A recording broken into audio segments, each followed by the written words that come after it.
హైదరాబాద్ రోడ్లో ఉన్న గంగా చికెన్ సెంటర్కి వచ్చాం. గంగా చికెన్ పకోడీ ఇది చాలా ఫేమస్. ఎందుకు ఫేమస్ రా అంటే చాలా సంవత్సరాల క్రితం నుంచి అంటే 90s కాలం నుంచి కూడా ఈ చికెన్ సెంటర్ అనేది రన్ అవుతుందంట. చాలా బాగా హైజీనిక్గా ఫుడ్ అంటే కస్టమర్స్కి నచ్చే విధంగా వాళ్ళు చేస్తూ అందిస్తున్నారు. అయితే ప్రపంచవ్యాప్తంగా చాలామందికి గంగా చికెన్ సెంటర్ అంటే చాలా ఇష్టం. ఎక్కడ దూర ప్రాంతాల నుంచి 30-40 కిలోమీటర్ల నుంచి కూడా కేవలం ఈ గంగా చికెన్ సెంటర్ కోసమే వస్తున్నారంట.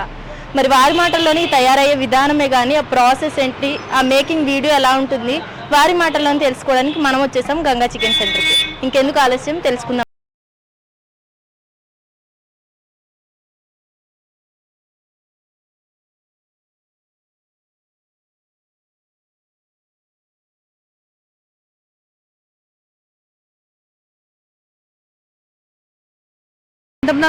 లో మా వారు మొదలు పెట్టారండి వ్యాపారం.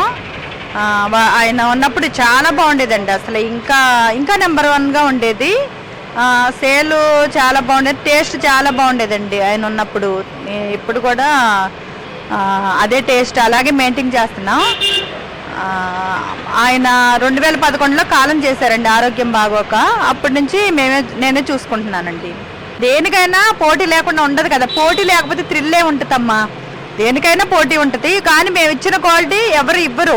దాంట్లో 14 రకాల ఐటమ్స్ కలుపుతాం, అవన్నీ నెంబర్ 1 వాడతాము.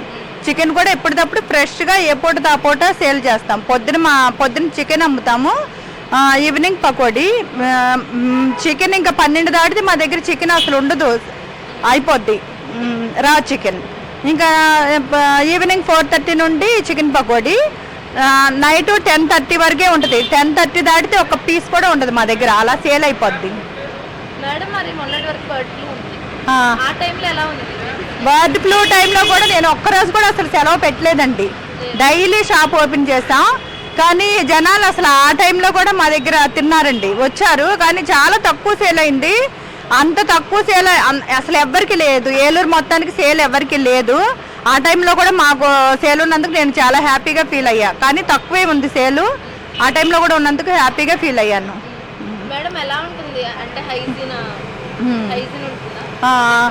బాగుంటుందండి, తిన్న వాళ్ళే చెప్తారు కదండి. అదిగోండి వాళ్ళని కనుక్కోండి, చెప్తారు ఎలా ఉంటుందో.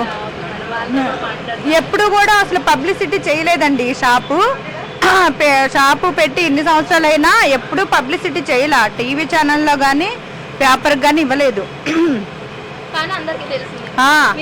జనాలు తిన్న వాళ్ళే పబ్లిసిటీ చేసుకుంటారండి.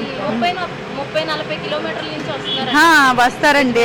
అవునండి 30-40 కిలోమీటర్లు ఏంటండి, వేరే ఊరి నుంచి వేరే జిల్లా నుంచి కూడా వస్తారండి.